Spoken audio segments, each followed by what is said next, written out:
Your Steve Jones Show podcast is loading now. The Steve Jones Show podcast is sponsored by Sunbury Motors, North 4th Street in Sunbury, and Sunbury Motors Kia, routes 11 and 15 in Hummel's Wharf.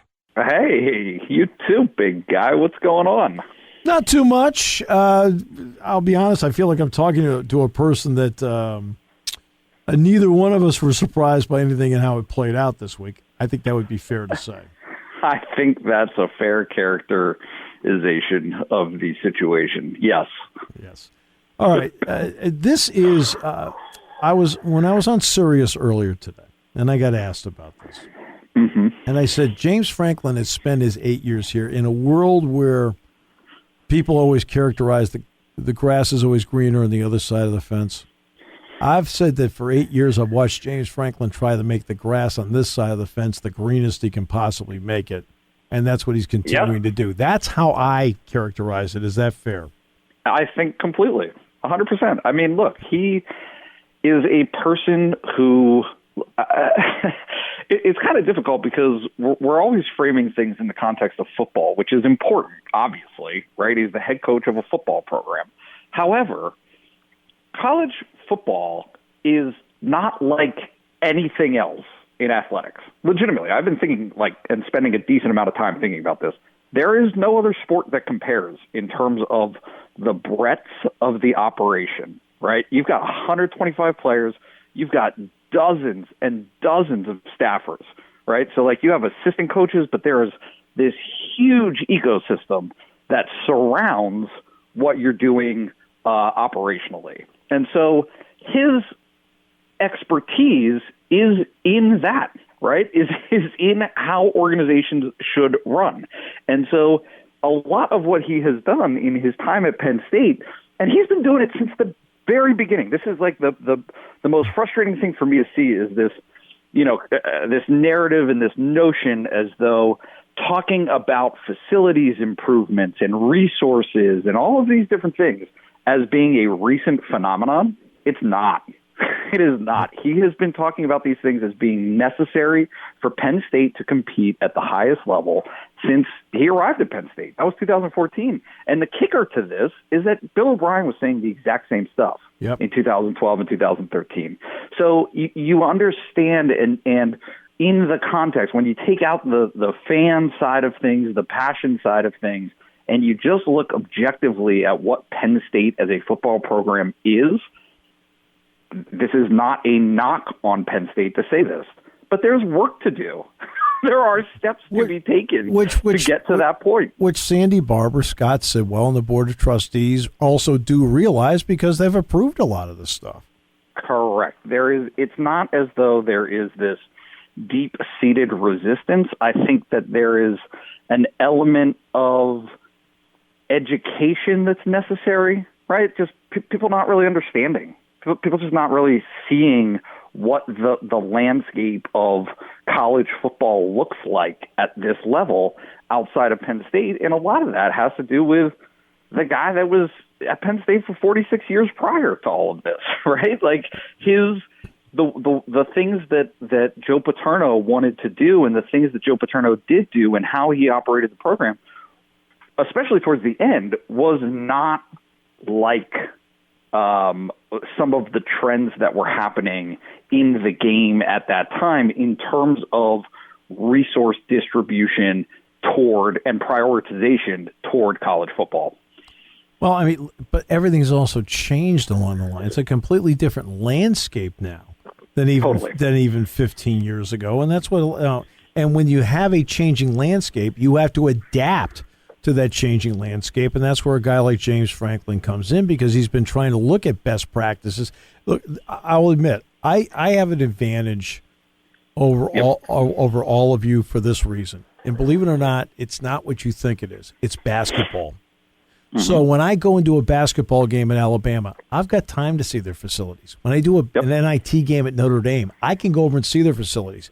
Ohio State, Schembechler Hall at Michigan, on and on. I can go through a list of places I've gone to and looked at because I had time on a basketball trip, which a lot of you guys don't have the time to do, obviously. Yep. Yeah, there's no question about that. And I don't think it's necessarily as simple as does Penn State have, a helicopter pad on the roof of Lash, right? Like we make it out to be these grandiose, flashy, and like I get that there's an element of that, right? The mini golf course, at right? Clemson. At Clemson, yeah. The sliding board. Certainly, Clemson has patented that stuff, right? Like that is something that they went all in on. But there are other things, nap pods, right? This over the top stuff. Yeah. It's not necessarily that Penn State has to match those things or do exactly what those things are. It's that Penn State needs to lean into the things that it does well, right? The things that make Penn State great. And so beyond all of those flashy things, the absolute foundation of this entire conversation that gets lost is when a 16-year-old high school football player who's really, really good comes to Penn State's campus for the first time with his parents, what are the impressions that he's left with? Right. Is this a living, like, forget football, is this a living lifestyle situation that he can envision himself in for the next 4 years, 5 years? Exactly. And if you can't present yourself as a, hey, these are the things that, yes, you're going to get this world-class college football experience, but also your dorm's going to be pretty great. Right? Yeah. Like this area that you spend all of your time outside of the football building is going to be great. Your food is going to be great. Your sleep, like all of these different things that make up whatever the percentage of the rest of the day is, you have to be good at those things. Yeah. And I think that those are things that Penn State, and specifically James Franklin, is trying to bring to Penn State. Right. I mean, you look at, for example, they've redone South Halls. They've redone North Halls. They've done a great job of redoing several in East Halls along the way. You and I both know, and it's not just athletes. There are other students that live in the Nittany apartments. But that has to be something that moves up on the priority list that the university has to take care of. That's not an athletic department thing. Here's one for you. Just simple. Maybe you want to change where you put your training table. How about that? Correct. Things like that become important along the way to the total, because now let's take something as simple as training table. Yeah, you can keep training table where it is, but boy, you have a better gauge on who's in and who's out, and you've made it easier for them not to skip something. Yeah, for sure. And the specifics of look, I said this yesterday. When we watch Rocky IV, right, and see Drago with the things stuck to his skin and the machines hooked up to him and all that stuff, like the sentiment when we watch a movie like that is like, oh my goodness, this is terrible. Yeah. Like Rocky put a boulder over his arms and that's how he worked out. Well, no, like you want to do this to the absolute highest level. You want to control the calories and the type of calories that your athletes are consuming. Yes. You want to be like all of these different variables that don't align with the notion of being a normal college student, right? Because it doesn't. It fundamentally doesn't. Those are good things for Penn State football. Those are good things in college football to have these student athletes take all of those things very, very seriously. And the more of those resources and the more of those areas that you can provide to them that they don't have to think about, that, right? Like as simple as, hey, I'm going to pick up a Snickers bar at the hub versus, no, there's literally a Luna bar or a Lara bar, or whatever it is, whatever specific nutrition they need that they can pick up at the Lash building or a training table. Like those are the things that on their own don't seem like that big of a deal, but they are. Collectively, they are a big deal. No, little things mean big things. Big things mean big things. I mean, simple as that. And, of course, to quote the great Ivan Drago, you will lose. All right, so yes, I watched the movie 1,000 times like everybody else. That's great. Great. Hey, got to work out in the snow more, Steve. Academy Award, no.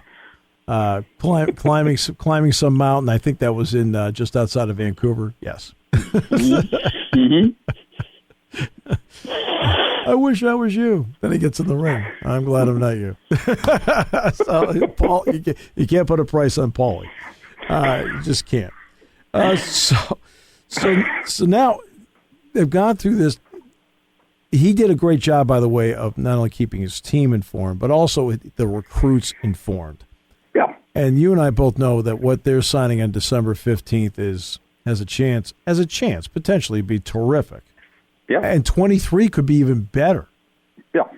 I mean, this is the kind of position he has put them in. Yeah. Yeah, and it is, but it's critical. I mean, I think that if this year has demonstrated anything, it is, and sometimes I understand like the way that it comes across as though James Franklin or Penn State football have no areas for growth or for learning. They do. Right. They do. And one of those is how to handle the transfer portal. It's how to handle recruiting when somebody who and this is something that a lot of people are going to have to figure out. A lot of college football is going to have to figure out.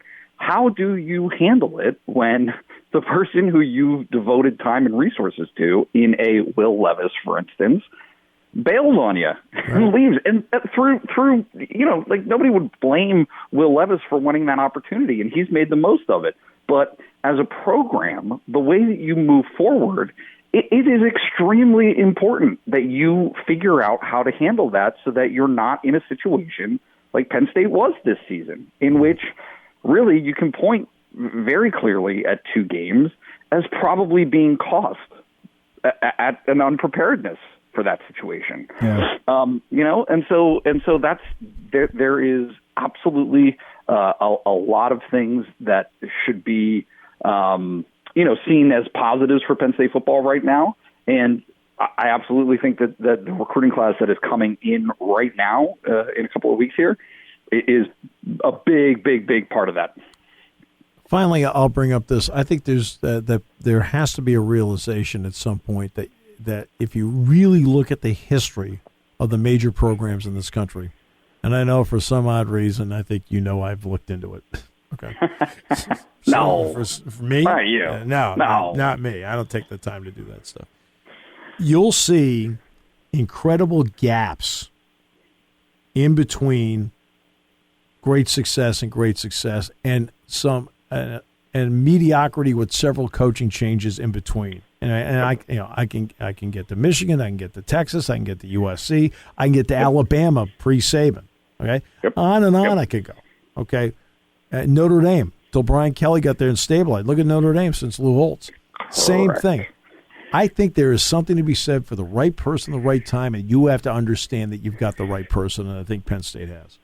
I don't think that there is any doubt about that, because I do a separate type of research myself into things like what programs are the most prepared from a infrastructure standpoint to compete.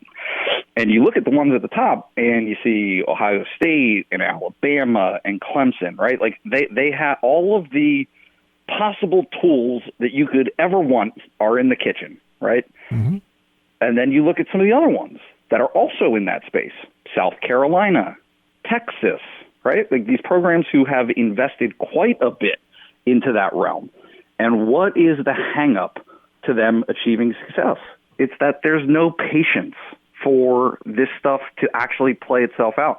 I'm not saying necessarily that Texas has made all of the right hires, but I think that I would suggest very strongly that they don't wait long enough to find out. That's exactly right. And when spring practice rolls around in Gainesville, that'll be Florida's fourth head coach in 8 years. It's not good for anybody. It truly is not. And so that is an element that if you're a Penn State fan and you're listening to this and you're frustrated by 4-5 last year, which is what it is, that's a separate conversation. Right. Yep. But a potential, I mean, let's call it like it is. This is potentially a 9-4 season for Penn State. Right. Right? I understand. The year is not over. Yep. So I understand some of the frustration, but look, having stability and having consistency over a long time, you can make that decision as to whether or not you think that James Franklin is the right guy to lead the program when it's 4 or 5 years in a row where they cap out at 8 or 9. But you got to get there. You got to get there. And the most recent history for Penn State is 3 out of 4 seasons for James Franklin under normal circumstances with 11 wins. Yes. Yep. Like that is what this decision for a contract extension was built upon. And I think it's definitely what they expect moving forward. And I think given the opportunity and the runway to do that, he probably will be able to repeat some of that success. And an expansion of the college football playoff is going to play a big role in that, too. No doubt. All right. No doubt. Happy Thanksgiving, my friend, to you and your family. I will see you in East Lansing. Excuse me. Thank you. You too, Steve. I'll see you out there. I really didn't mean to choke you up by the sentiment. You know what? It's the coffee. It's killing me.